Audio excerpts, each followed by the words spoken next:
just what are your plans for the off season and possibly playing or just doing individual workouts?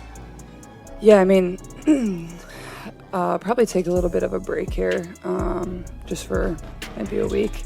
I don't really want to lose kind of the stuff I've worked on, and just trying to get my body back to full health. Everything was lined up perfectly. This was supposed to be the victory lap. After nearly 3 decades of operating in the red, subsidized by the NBA and fighting for scraps of media attention, the WNBA finally hit the jackpot. A massive media rights deal was signed. Arenas were sold out. Merchandise was on back order. For the first time in 28 years, the league found what it had always been missing: a transcendent superstar who crossed over into mainstream culture. Caitlin Clark didn't just bring fans. She brought an entire economy. But just as the league stood on the edge of its biggest moment, something ugly began to rot from the inside. Instead of rolling out the red carpet for the Golden Goose, a faction of the league decided to cook it. What we are witnessing is one of the most baffling acts of self-sabotage in modern sports history. The WNBA Players Association opted out of its collective bargaining agreement in pursuit of a massive pay raise. Yet at the same time, a loud and bitter group of veterans appeared determined to bully, batter, and alienate the very player who made those raises possible. This became a war between the past and the future. To understand why this is such a catastrophe, you have to follow the numbers. Money doesn't care about feelings, and it definitely doesn't care about seniority. Before Caitlin Clark entered the league, the WNBA was a niche product. That isn't an insult, it's a financial fact. The league was reportedly losing between $10 and $50 million per year. Then the Clark effect hit. ESPN viewership jumped by more than 170%. The Indiana Fever, once a team that struggled to fill seats, suddenly led the league in attendance and drew massive crowds even on the road. This wasn't a small bump, it was an explosion. That surge in revenue and attention gave the Players Association the confidence to opt out of the CBA early and demand a larger share. And they were right to do so. The players deserve better travel, higher salaries, and stronger benefits. But negotiations depend on leverage. To secure a historic deal, players must prove the product is stable, growing, and professional.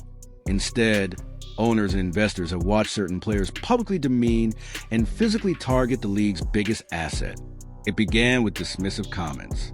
Legends who should have been mentoring the next generation minimized Clark's achievements, questioned her toughness, and downplayed her records. When that failed, the hostility moved to the court. The hard fouls, blindside hits, and unnecessary physicality didn't look like competition to new fans. It looked like bullying, and perception matters. To casual viewers and corporate sponsors, it looked like a league attacking its own future. That image is poison for business. Brands like Nike and Gatorade invest in Caitlin Clark because she represents excellence, excitement, and growth. They are not interested in associating with a league that appears petty and vindictive. Every cheap shot, physical or verbal, chips away at the WNBA's professional image and undermines the very leverage players need heading into CBA negotiations. Yet, not everyone in the league missed the assignment. While some tried to humble the rookie, another group leaned into the moment. Sophie Cunningham emerged as a symbol of this new mindset. She may not have Clark's records or global reach, but she understands the modern sports economy. In today's world, athletes are also content creators, marketers, and brands. Cunningham embraces fan engagement, social media visibility, and entertainment value, and the market rewards her for it. This split defines the WNBA right now. On one side are players who understand that a rising tide lifts all boats. On the other are those stuck in a scarcity mindset, conditioned by years of fighting for crumbs. When the whole loaf finally appeared, their instinct wasn't to build together. It was to fight over who deserved it more. That mindset led to the year's biggest marketing failure, leaving Caitlin Clark off the Olympic roster. In a vacuum, arguments about experience and merit might hold weight. But the Olympics aren't played in a vacuum. They're played on a global stage. By excluding Clark, the league chose internal politics over global expansion. They sent a message to millions of potential fans that they weren't welcome. The result was predictable. Decent ratings, but far below what they could have been. That was money left on the table. Money that could have strengthened the upcoming CBA. Now the stakes are even higher. The Players Association wants a new economic model, including a guaranteed 50-50 revenue split. On paper, it sounds fair, but revenue sharing only works if revenue keeps growing. Owners see the risk clearly. Much of the current growth is tied directly to Clark.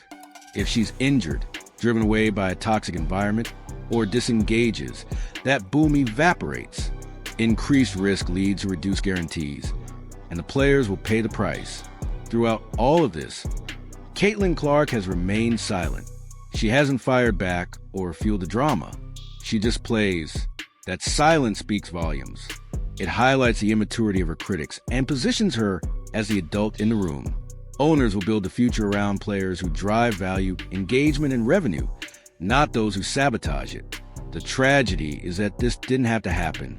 The veterans had a chance to embrace the moment, build rivalries, and turn every matchup into must-watch entertainment. Instead, many chose resentment, and history will remember that choice. The future is already here, wearing number 22. The only question left is whether the rest of the league will get on board, or stay behind complaining as the train pulls away.